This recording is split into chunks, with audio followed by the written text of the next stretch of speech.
Hi, I'm Michelle Tompkins, Wellness Manager. I'm joined by Karen Godfrey and our very own Jim Plummer, our resident, and they're both advocates for bladder cancer awareness. Thank you for joining me, both of you. Thank you. So we have a program in Wellness Connection coming up on June 27th, and it's about bladder cancer and educating our residents about being more aware of that. Karen, can you give us a little more insight on the things that will be discussed? Sure. Beacon is the Bladder Cancer Advocacy Network. It is a foundation that started in 2005, and up until that time, the bladder cancer community did not have a face out in the public. So after my diagnosis in 2004, and I got acquainted with bladder cancer awareness, I decided that my advocacy was going to be working with them. So we have had a support group in this area for quite some time now, and part of that support group is trying to promote awareness out in the community.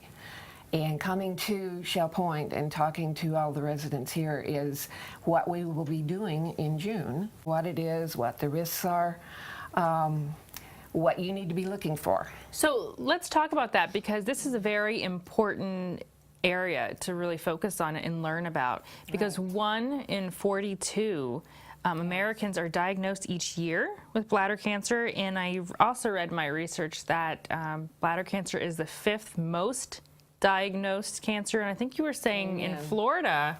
In Florida, we rank number 2. California is number 1 in diagnoses. Absolutely. And Jim, thanks you for being here. I know we want to talk about a little bit of the symptoms, but can you tell us a little bit about how you found out that you have bladder cancer and how you want our residents to be proactive? Yep. As with a lot of medical problems, including a lot of cancers, if you have any indication that there's a problem, you should jump on it right away. In my case, there was blood in the urine, which was a surprise, and I've been eating beets, so I thought maybe that was what the problem was, but I waited a few more days and it was still there. So I came into the medical center, talked to my primary care physician, and she right away was concerned and had an ultrasound done and a urinalysis done, and she said, you've got bladder cancer and it can be seen in the ultrasound. So I made an appointment with a urologist and right away got on top of it. And this is what you need to be concerned about. There's 4 times as many men as there are women that have bladder cancer. And so I was aware of that, and I jumped on it as quickly as I could. And from that point on, it's a matter of having the bladder cancer removed and staying on top of it for the rest of your life. Well, thank you very much, for sharing that personal journey, because all too often, I think we live in a society now where we want to push things under the rug or maybe ignore those symptoms because we don't want to believe that something's going on, or we might just be scared. Right. So, Karen, can you provide any more insight on some of the symptoms for women and maybe some of the treatments as well? Sure.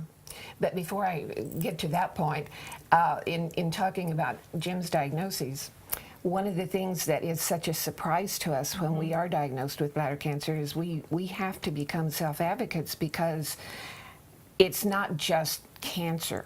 It is a stage or a grade, and all of those are treated differently in bladder cancer.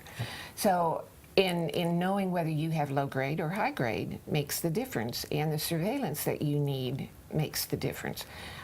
Jim's very fortunate in that is low grade right now, so he's doing a lot of surveillance, but that means he's got a really close-up and personal attachment to his doctors right now.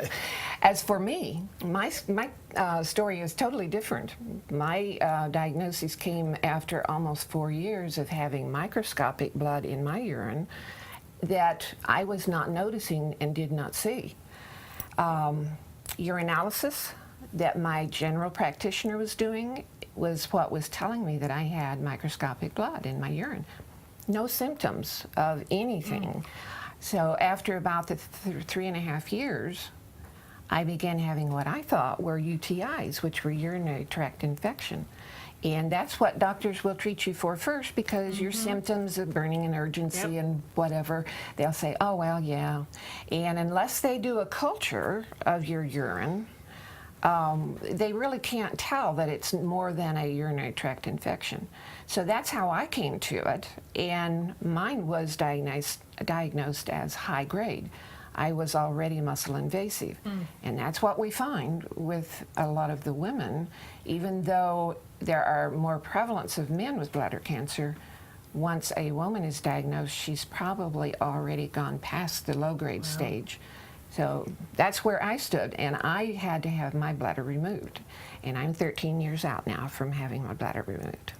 Well, thank you. I'm doing great. Thank you for sharing that. We're glad that you're both here with us. You know, this is such a sensitive topic area, some things we're talking about. So making it very comfortable, we have to. Right. Because these are things that we should not ignore, and we should really be on the forefront in advocating for ourselves and being well educated and taking proper steps. So that's what Beacon said when they became a foundation, is that we've got to get out and talk about this elephant that's in the room, because it is not really something that people want to discuss on a regular basis, their urinary habits. Sure. And so those of us that have found ourselves in this ballpark are saying, okay, we don't have any choice.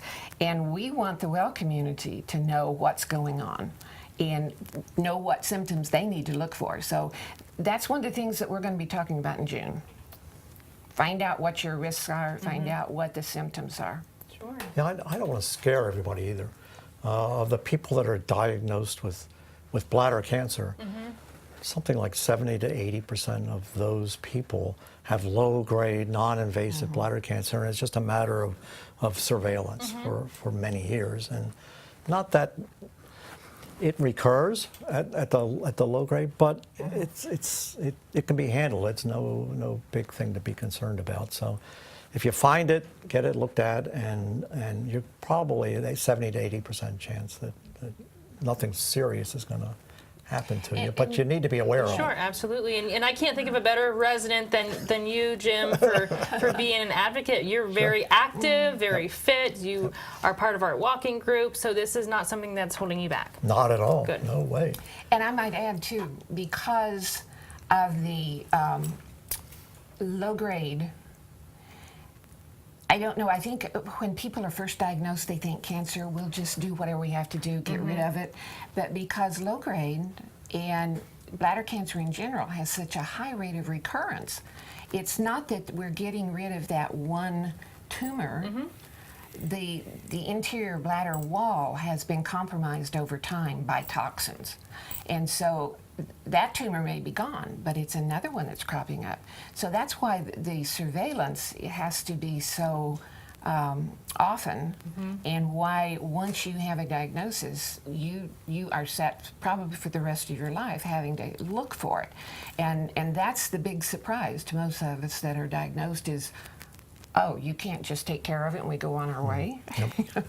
We're going to be watching for the rest of our lives. Well, I know I certainly learned a lot just being here, the two of you, in this short period of time, and I'm sure our residents will as well. And I can't thank you both enough for being here. You're certainly great advocates, and I can understand your passion for this, and I'm feeling it too. So thank you very much. And please, those of you out there watching, you do not have to have bladder cancer. You do not have to know anyone. Simply come and be educated and learn a little bit about what to look for in this cancer. So please come on out. Hope to see you there. Thank you. Thank you for having us. Looking forward to it.